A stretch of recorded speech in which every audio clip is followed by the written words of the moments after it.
안녕하세요. 저 오늘은 사랑하면서도 미운 남자친구란 제목으로요. 이야기를 할 건데요. 사랑한다. 좋은데 밉다. 얄미운 기분이 든다. 연애하다 보면 많이 느낄 수 있는 감정들이잖아요. 그쵸? 남자친구를 우리가 바라볼 때 드는 나의 이런 이중적인 생각이 과연 정상인가? 아니면 내가 이상한가에 대해서 오늘 명쾌하게 풀어드리도록 하겠습니다. 자, 우리는 운명적 상대를 만나고 싶어 하잖아요. 그쵸? 그래서 우리는 운명적 상대를 만나게 되면 연애도 하고 결혼도 하게 됩니다. 혹시 비슷한 사람에게 끌린다는 말 들어본 적 있나요? 들어보셨죠?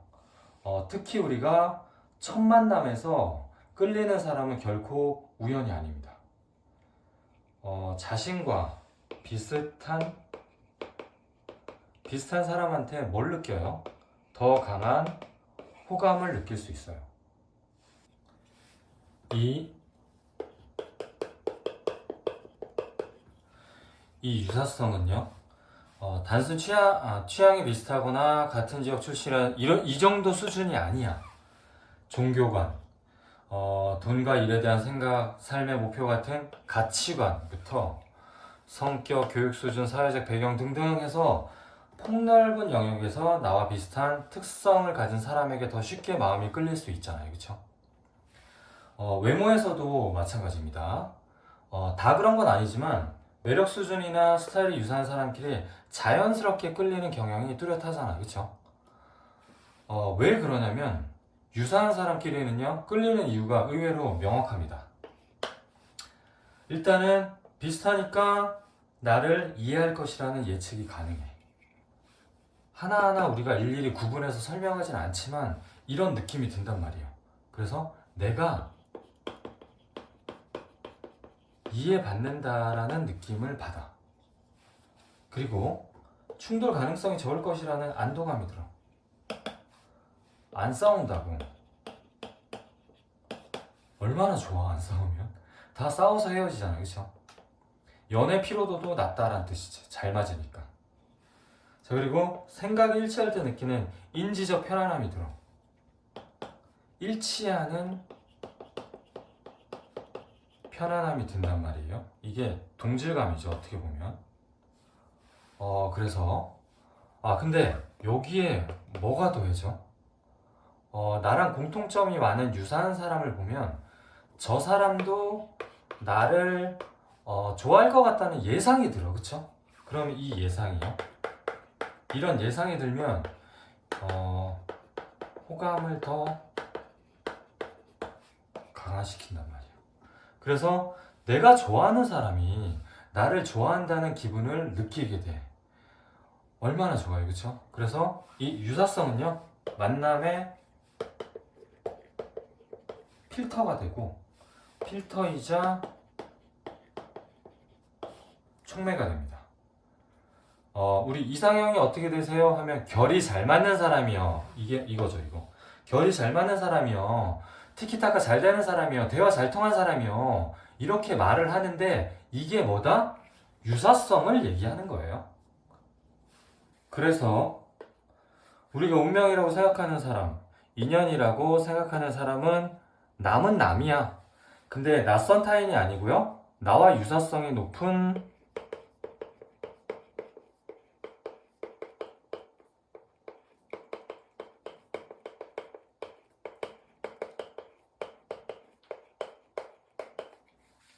어딘가 익숙한 방향을 가진 타인이다 라고 보시면 됩니다.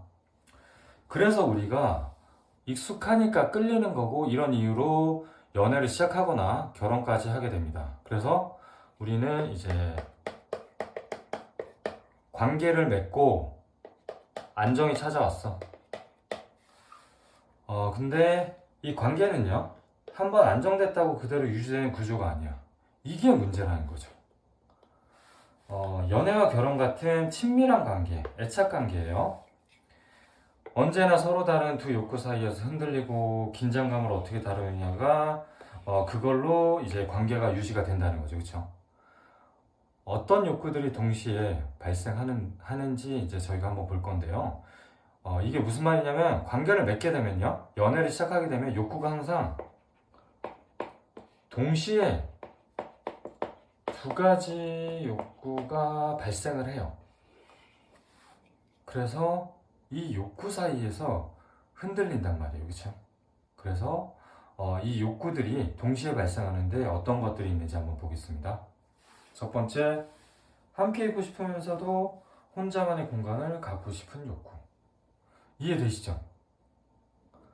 그 다음에 두 번째, 예측 가능한 편안한 관계를 원하면서도 너무 익숙하면 지루해지고 새로운 자극을 원해. 이게 뭐예요?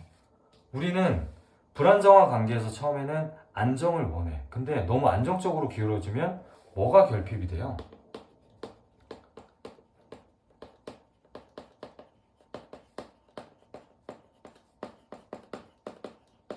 너무 안정적이면 또 새로움에 대한 욕구가 방치가 되는 거야. 그러면 여기에 구멍이 나버리면 이 방치된 공간에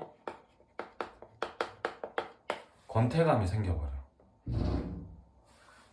그리고 세 번째요. 서로 모든 것을 공유하고 싶은 마음과 어떤 부분을 숨기고 싶어 하는 마음이 공존하는 거야. 너무 어렵지 않아요, 사람 마음이? 한 번 더 설명해 드릴게요. 함께 있고 싶으면서도 통합과 분리의 욕구가 있는 거야. 통합과 분리의 욕구가 공존해. 그쵸? 그 다음에 예측 가능한 편안함. 이게 뭐야? 안정성과 너무 익숙해지면 지루해지고 새로운 자극을 원해. 변화에 대한 욕구. 안정을 원하면서도 변화하기를 바래. 동시에 우리가 일어나. 그쵸? 그 다음에 모든 것을 공유하고 싶다. 이게 뭐예요? 간단하게 얘기하면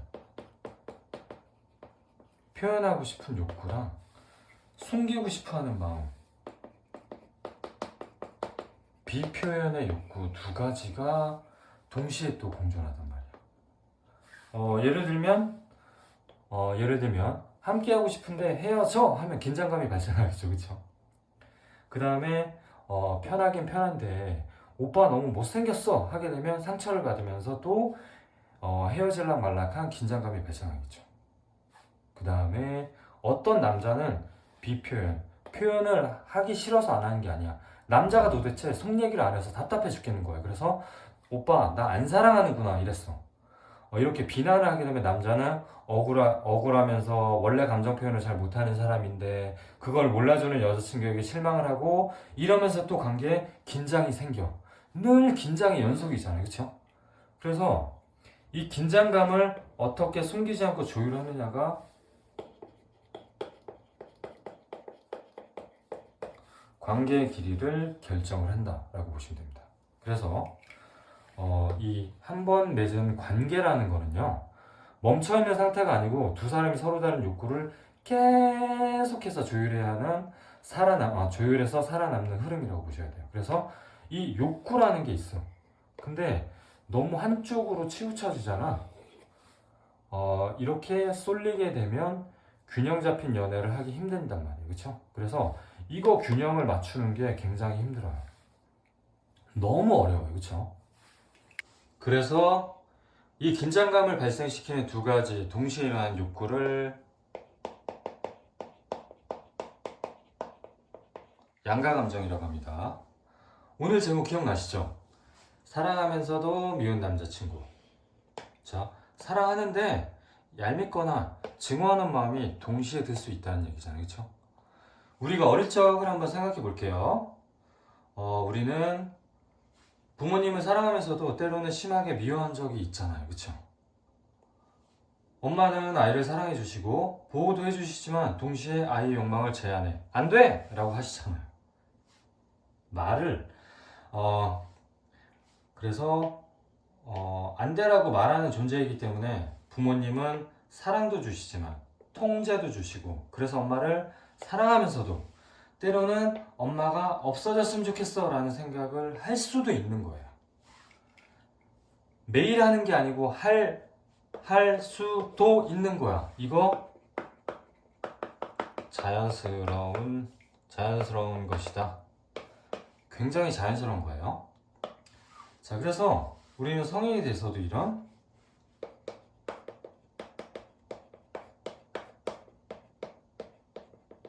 성인이 돼서도 마음의 이중성은 계속된다.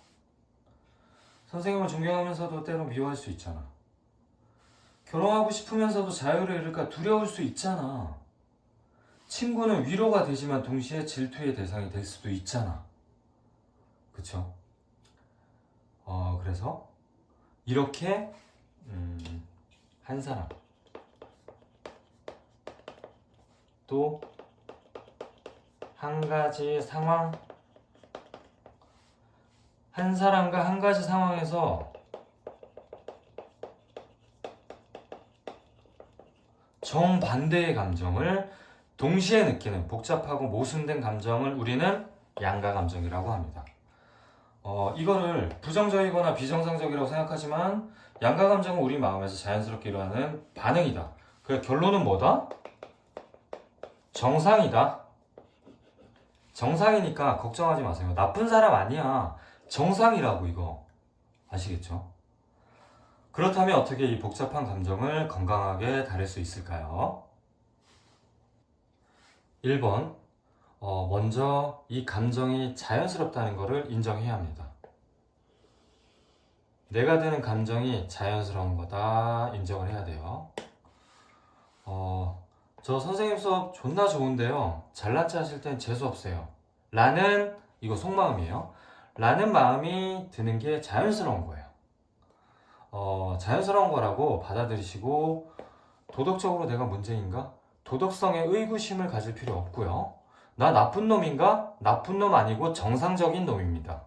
그래서 내 탓을 하지 않으셔야 돼요. 그래서 자연스럽다는 것을 인정하고 받아들이시면 되고요.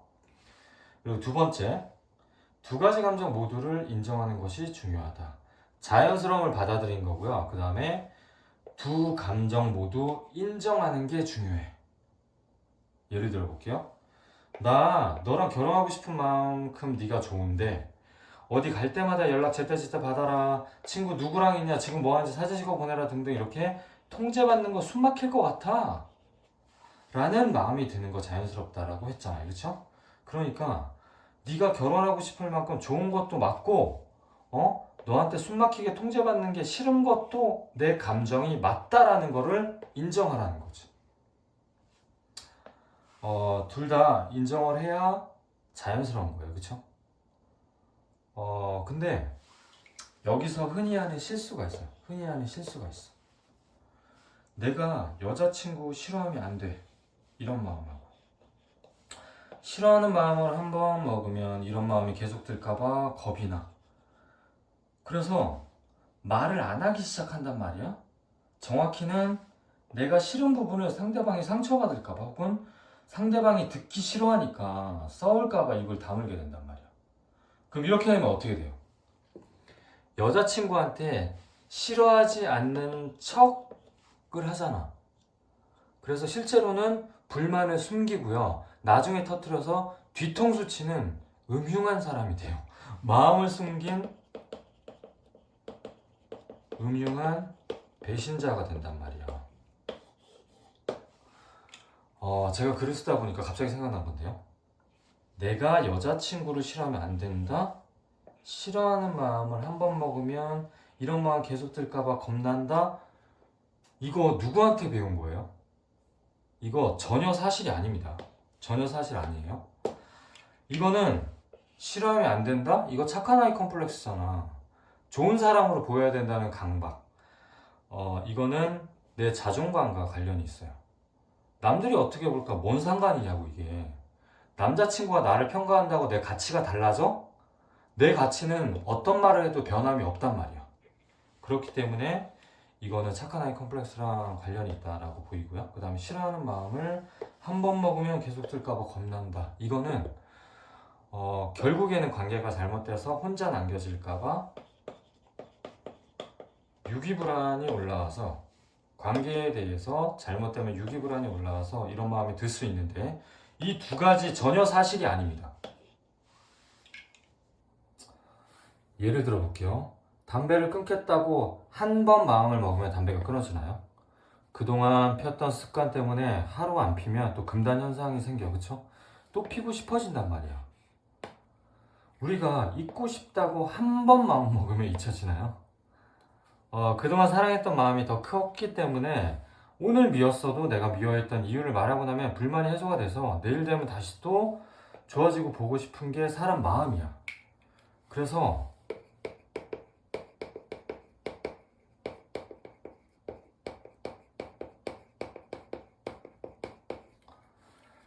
감정회복 탄력성을 믿으시면 됩니다. 내 사랑에 확신을 가지시면 돼요. 자, 결과적으로요. 한쪽 감정을 억누르려고 하면 더 큰 갈등이 생기게 돼요. 이거는 필연적으로 이렇게 될 수밖에 없어요. 그러니까 머리가 좋은 거야. 이쪽으로 쏠리지 않고 감정회복 탄력성을 믿고 양쪽 감정을 다 얘기하는 게 뭐가 높다? 연애 지능이 높은 거야. 아시겠죠? 자, 그래서 해결책은 반드시 감정 표현할 때도 양쪽 감정 모두를 표현하는 게 맞는 방법이다. 이게 고정값이에요. 고정값. 근데 이제 주의할 거가 있어요. 말씀드릴게요. 그래서 양가 감정은 인간관계의 깊이를 보여주는 신호이기도 하죠. 그쵸? 왜? 나한테 정말 중요한 사람이나 상황에 대해서만 이런 복잡한 감정을 느끼잖아. 별로 상관없는 사람한테 단순한 감정만 느끼잖아, 우리가. 예를 들어서 우리가 지하철에서 오늘 처음 만난 사람한테 양가 감정을 느껴요? 안 느끼잖아. 또 편의점 알바생한테 우리가 복잡한 감정을 느끼나요? 안 느끼잖아. 그래서 인간관계 할 때 중요한 사람이나 상황에 대해서만 이런 감정을 느낀다. 그래서 인간관계의 깊이를 보여주는 신호이기도 합니다. 양가 감정은요. 걱정되는 거는요. 이게 제일 걱정이야. 자, 두 가지 표현을 같이 하라 그랬잖아요. 그쵸? 근데 양가 감정 표현할 때는 조용조용히 화내지 않고 말하는 거 이런 것도 이제 기본이 되지만 이게 중요한 게 아니야. 가장 중요한 거는요. 이때 많이 싸우잖아. 싫은 소리 할 때 많이 싸우잖아. 그쵸? 이때 가장 중요한 건 뭐다? 상대방의 방어 기제를 건드리지 않고 표현하셔야 됩니다. 선 넘지 말고 발작 버튼 누르지 말고 과거 얘기 꺼내지 말고 지금 이 순간 지금 이 시점만 말하시면 됩니다. 누구든지 좋은 면과 나쁜 면을 동시에 가지고 있잖아요. 그쵸? 처음 만날 때 이거 두 개 같이 갖고 있는 상태로 우리가 만나요. 운명적 상대를 만난 연애 초기에는 좋은 면만 보였던 거고요. 연애를 하다 보면 없었던 나쁜 점이 새롭게 생긴 게 아니잖아. 원래 갖고 있는데 이제서야 보이기 시작한 거잖아. 그쵸? 콩깍지가 벗겨지면서. 자, 그래서 열정이 줄어들면서 콩깍지 벗겨지고 이제 나쁜 면이 보이기 시작하잖아. 이제 양가 감정이 들기 시작했을 때는요. 상대방 성향과 성향에 맞는 말과 행동으로 마음을 움직이셔야 합니다. 이게 가장 중요해요. 이거를 내가 알아야 돼. 미리 아셔야 돼요. 아시겠죠? 자, 오늘은 여기까지 하겠습니다. 긴 시간 동안 수고 많으셨습니다. 감사합니다.